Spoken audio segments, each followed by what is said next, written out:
നമ്മുടെ അതിഥി ദൈവമേ കൈത്തൊഴാം കെ കുമാറാകണം എന്ന ചിത്രത്തിൻ്റെ അഭിനേത്രിയായിട്ടുള്ള മഞ്ജു വിജീഷാണ് ഇന്ന് നമ്മുടെ അതിഥി. മഞ്ജു വിജീഷ്, മോർണിംഗ് റിപ്പോർട്ടറിലേക്ക് സ്വാഗതം. സ്വാഗതം. നമസ്കാരം.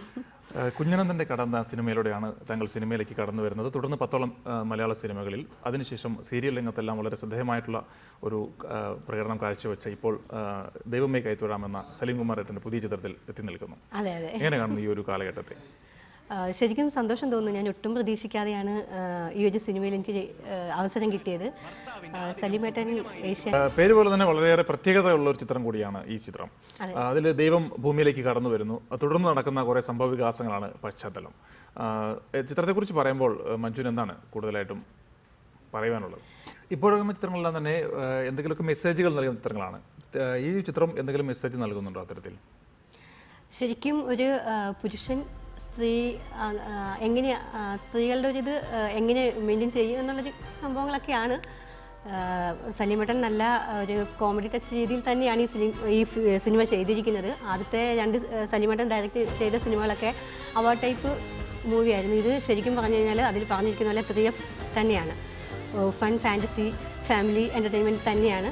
എല്ലാവർക്കും ഫാമിലിയായിട്ട് തന്നെ ചെന്നിരുന്ന് കാണാൻ പറ്റിയ ഒരു മൂവി തന്നെയാണെന്ന് ഞാൻ ഉറപ്പ് പറയുന്നു. എല്ലാവരും കാണണം. വീണ്ടും മഞ്ജുവിലേക്ക് വരുമ്പോൾ, മഞ്ജു ഡാൻസർ ആയിരുന്നു. പിന്നെ ഒരു എന്താ പറയുക, കോമഡി കഥാപാത്രങ്ങൾക്കാണ് കൂടുതൽ പ്രാധാന്യം കൊടുത്തിട്ടുള്ളത്. കൂടുതലും കോമഡി പ്രോഗ്രാമുകളാണ് ചെയ്തിട്ടുള്ളത്. അപ്പോൾ ഈ ഒരു സിനിമയിലെ കഥാപാത്രം ആ ഒരു തരത്തിലുള്ള ഒരു ആളാണോ? ഇതിൽ ശരിക്കും കോമഡി ഫിലിം തന്നെയാണിത്. ഞാൻ എൻ്റെ അമ്മയായിട്ട് ചെയ്തിരിക്കുന്ന കുളപ്പള്ളിയിലെ ചേച്ചിയാണ്. ചേച്ചി നല്ലൊരു ആർട്ടിസ്റ്റാണ്. അപ്പോൾ ചേച്ചിയുടെ കോമഡി അത്യാവശ്യം ഇതിൽ നന്നായിട്ടുണ്ട്. നല്ലൊരു കോമഡി തന്നെയാണ്. അപ്പം ഇപ്പം മുമ്പ് സൂചിപ്പിച്ചതുപോലെ സലീം കുമാർ എന്ന ഒരു മഹാനടൻ, അദ്ദേഹത്തിൻ്റെ സംവിധാനത്തിലേക്ക് തിരക്കഥ എഴുതിയാണ് അദ്ദേഹം സംവിധാനം ചെയ്യുന്ന ചിത്രം. അപ്പോൾ അദ്ദേഹത്തോടൊപ്പം ഉണ്ടായിരുന്ന ഒരു എക്സ്പീരിയൻസ് എങ്ങനെയായിരുന്നു? എനിക്ക് സലീം കുമാറിനെ ആദ്യം കാണുമ്പോൾ ഭയങ്കര പേടിയായിരുന്നു. കാരണം കക്ഷി എന്തും വെട്ടി തുറന്ന് പറയുന്നൊരു പ്രകൃതമാണ്. കൂടുതൽ ചിത്രീകരണങ്ങൾ എവിടെയാണ് നടന്നത്? ഈ ഒരു സിനിമയുടെ ഈരാറ്റുപേട്ടയാണ് ഞാൻ നിന്നത്. ആ ഒരു വീട് കാണിച്ചത് അവിടെ തന്നെയായിരുന്നു എനിക്ക് കൂടുതൽ ദിവസവും. പിന്നെ 2 ദിവസം മഴ കൊണ്ട് ചെറിയ പ്രശ്നങ്ങളൊക്കെ ആയിട്ട് ഷൂട്ടൊക്കെ ഇടയ്ക്ക് വെച്ച് നിർത്തി വയ്ക്കേണ്ടി വന്നു. അങ്ങനെ ചെറിയ ചെറിയ വിഷമങ്ങളെ ഉണ്ടായിട്ടുള്ളൂ. അല്ലാണ്ട് എല്ലാ തരത്തിലും നന്നായിട്ട് എൻജോയ് ചെയ്തൊരു പടമാണ്.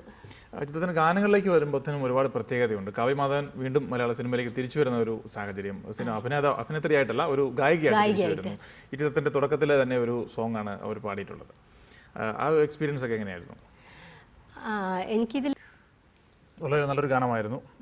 ഒരു ഇടവേളയ്ക്ക് ശേഷമാണ് ശരിക്കും വളരെ വ്യത്യസ്തമായ രീതിയിലുള്ള കുറേ സോങ്ങുകൾ ഇറങ്ങുന്നത്. യൂട്യൂബിൽ ശരിക്കും പറഞ്ഞാൽ ഈ ഗാനമൊക്കെ നന്നായിട്ട് ആളുകൾ കണ്ടിട്ടുണ്ട്, ഒരുപാട് ഇത് കിട്ടിയിട്ടുണ്ട്. അപ്പം ഇന്നലെ ആയിരുന്നു റിലീസിങ് ചിത്രത്തിൻ്റെ. എങ്ങനെയായിരുന്നു ആളുകളുടെയൊക്കെ റെസ്പോൺസ്? നാട്ടിലൊക്കെ ഒരുപാട് ആൾക്കാർ കണ്ടിട്ട് വിളിച്ചു. നല്ല റെസ്പോൺസാണ് എല്ലാവരും. ഈ പറഞ്ഞ മാതിരി ആദ്യമായിട്ടത് ഞാനൊക്കെ എന്ന് വെച്ച് കഴിഞ്ഞാൽ എൻ്റെ ഒരു ഗ്രാമത്തിൽ നിന്നൊക്കെ വന്ന് ഇവിടം വരെയൊക്കെ എത്തിയത് എൻ്റെ ഒരു ഭാഗ്യവും ദൈവത്തിൻ്റെ അനുഗ്രഹവും കൊണ്ടാണ്. ഒരുപാട് ആൾക്കാർ വിളിച്ചിട്ട് നല്ല അഭിപ്രായം പറഞ്ഞിട്ടുണ്ട്, നല്ല സിനിമയാണെന്നും പറഞ്ഞിട്ടുണ്ട്. കുറേ നാളുകൾക്ക് ശേഷം ജയറാമേട്ടൻ്റെ നല്ലൊരു ഫാമിലി എൻ്റർടൈൻമെൻറ്റ് എന്നും പറഞ്ഞിട്ടുണ്ട്. മഞ്ജു ഇപ്പോൾ പറഞ്ഞ പോലെ മഞ്ജു ഒരു നാട്ടിൻപുറത്തുകാരിയാണ്. ആ ഒരു സിനിമയിലേക്കുള്ള എങ്ങനെയായിരുന്നു മഞ്ജുവിൻ്റെ ഒരു വരവ് എങ്ങനെയായിരുന്നു? ബേസിക്കലി ഞാനൊരു ഡാൻസറായിരുന്നു. അപ്പം മനോജ് ഗിന്നസ് എന്ന് പറഞ്ഞ ആർട്ടിസ്റ്റിൻ്റെ ഒരു ട്രൂപ്പ് കൊല്ലത്തുണ്ടായിരുന്നു. അപ്പോൾ അവിടെ പകരം ഡാൻസ് ചെയ്യാനായിട്ട് ചെന്ന ഒരു കുട്ടിയാണ് ഞാൻ. അവിടെ ചെന്ന ഡാൻസ് ഒരു സീസൺ കഴിഞ്ഞപ്പോഴത്തേക്കിനും മനോജേട്ടൻ വന്ന പ്രോഗ്രാമൊക്കെ കണ്ടു കഴിഞ്ഞപ്പോഴത്തേക്കിനും മഞ്ജുവിനെ സ്കിറ്റിലൂടെ കയറ്റിക്കൊള്ളാൻ പറഞ്ഞു. അങ്ങനെയാണ് ശരിക്കും ഈ കോമഡി രംഗത്തേക്കും ചാനലിലേക്കും ഒക്കെ വരുന്നത്. പിന്നെ കുറേ കോമഡി പ്രോഗ്രാംസ് ചെയ്തു. അങ്ങനെ ഇപ്പം ലാസ്റ്റ് ഇപ്പോൾ ഏഷ്യാനെറ്റിലെ കോമഡി സ്റ്റാർ ചെയ്തപ്പോഴത്തേക്കിനും ഒരുവിധം കുറേ ആൾക്കാരൊക്കെ കാണി അത്യാവശ്യം പബ്ലിസിറ്റിയും കാര്യങ്ങളൊക്കെ ആയി. പിന്നെ ഒരുപാട് പ്രോഗ്രാംസും പിന്നെ ഫ്ലവേഴ്സിൽ സീത എന്ന് പറഞ്ഞ ഒരു സീരിയൽ ഇപ്പോൾ ചെയ്തുകൊണ്ടിരിക്കുകയാണ്. അത് സീതയുടെ ചേച്ചി യമുന എന്ന് പറഞ്ഞിട്ടൊരു ക്യാരക്ടറാണ് ഞാൻ ചെയ്യുന്നത്. അതിൽ കിഷോറേട്ടൻ്റെ വൈഫായിട്ട് നല്ലൊരു ക്യാരക്ടറാണ്. എനിക്ക് കുറേ സീരിയലുകൾ ചെയ്തിട്ടുണ്ടെങ്കിലും നല്ലൊരു ക്യാരക്ടറാണ് എനിക്ക് സീരിയൽ കിട്ടിയിരിക്കുന്നത്. ഇപ്പോൾ പുതിയ കുറേ ചിത്രങ്ങളൂടെ വരുന്നുണ്ട്. ഇനിയിപ്പോൾ അടുത്ത റിലീസാവാൻ പോകുന്ന ചിത്രം പ്രേമസൂത്രം എന്ന് പറഞ്ഞിട്ട് ജിജു അശോകൻ സാർ സംവിധാനം ചെയ്യുന്ന സിനിമ. അതിനകത്ത് ചെമ്പൻ വിനോദേട്ടൻ്റെ ഒരു പേരായിട്ടാണ് ഞാൻ ചെയ്യുന്നത്. പിന്നെ കുതിരപ്പവൻ എന്ന് പറഞ്ഞിട്ട് പുതിയൊരു സിനിമ, അതിപ്പോൾ ഷെഡ്യൂൾ ബ്രേക്കായിട്ട് നിൽക്കുകയാണ്. അങ്ങനെ ഇപ്പം അത് ഇപ്പം നിലവിൽ സിനിമ അത് രണ്ടുമായിരുന്നു. ഓക്കെ, അതായത് നമുക്കൊരു ഇടവേളയ്ക്ക് ശേഷം തിരിച്ചു വരാം.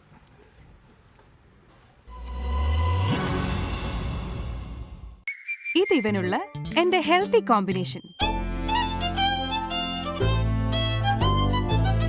ഇതെന്റെ healthy and tasty combination. Happy ജാമിന്റെയും പീനട്ട് ബട്ടറിന്റെയും രുചിയേറും. ദൈവത്തിന്റെ വരദാനമാണ് കുഞ്ഞുങ്ങൾ. ആ കുഞ്ഞിലമ്മയുടെ കാര്യത്തിൽ അമ്മയോളം ശ്രദ്ധ മറ്റാർക്കാണുള്ളത്? അമ്മയുടെ സ്നേഹസ്പർശം പോലെ സുമിക്സ് കിഡ്സ് വെയർ.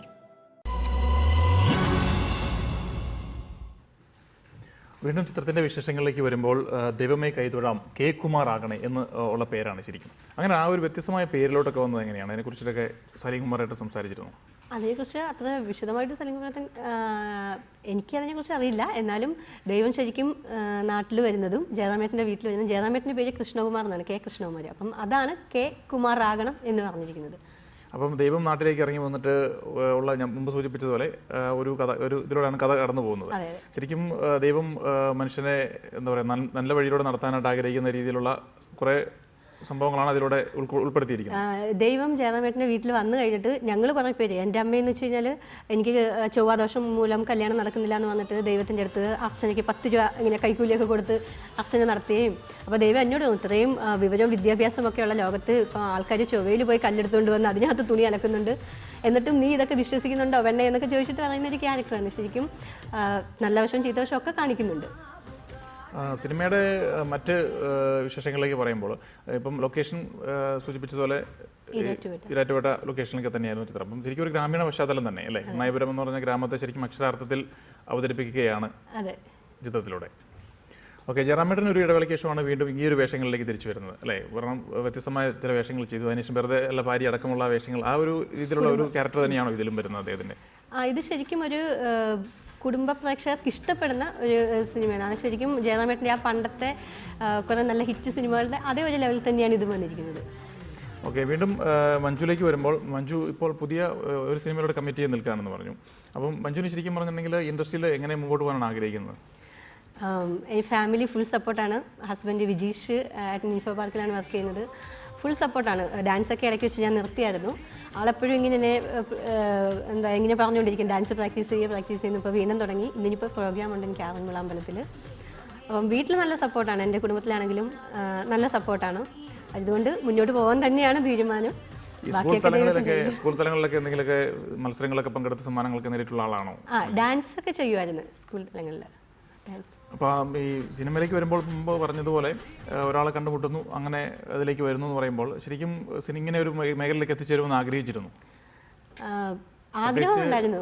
ചെറുപ്പത്തിലെ ഭയങ്കര സിനിമ നടി ആവണമെന്നൊക്കെ ആഗ്രഹം ഉണ്ടായിരുന്നു. പക്ഷെ ഒട്ടും പ്രതീക്ഷിച്ചില്ല. ഞാൻ എൻ്റെ ഒരു നാട്ടിൻപുറത്തെ കാര്യങ്ങളൊക്കെ വെച്ചിട്ട് ഒരിക്കലും പ്രതീക്ഷിച്ചില്ല. പക്ഷെ ഞാൻ എറണാകുളത്ത് വന്ന് സെറ്റിലായതിനു ശേഷമാണ് ശരിക്കും കൂടുതൽ ഈ ഒരു മേഖലകളിലേക്ക് എല്ലാവരും പരിചയപ്പെടാനും എനിക്കൊരു അവസരം കിട്ടാനും ഒക്കെ ഇടയായത് എറണാകുളം വന്നതിന് ശേഷമാണ്. ഓക്കെ, ഇപ്പം പുതിയ സിനിമകളിൽ കമ്മിറ്റ് ചെയ്ത് തുടർന്ന് പോകുന്നു. ഓക്കെ, എന്തായാലും ആഗ്രഹം ഉണ്ടാവുമല്ലോ ഓരോരുത്തർക്കും. അപ്പോൾ ഹസ്ബൻഡിൻ്റെ ഒക്കെ ആഗ്രഹം ഇങ്ങനെ തന്നെ മുമ്പോട്ട് പോകുന്നത് തന്നെയാണോ? തീർച്ചയായിട്ടും ആള് നല്ല ഒരുപാട് ചിത്രങ്ങളിലൂടെ തുടർന്ന് അഭിനയിക്കാനായിട്ട് മഞ്ജുവിന് സാധിക്കട്ടെ എന്ന് ആശംസിക്കുന്നു. പിന്നെ ഫാമിലി അടക്കമുള്ള ആളുകളുടെ ആഗ്രഹം പോലെ തന്നെ നടക്കട്ടെ എന്ന് ആഗ്രഹിക്കുന്നു.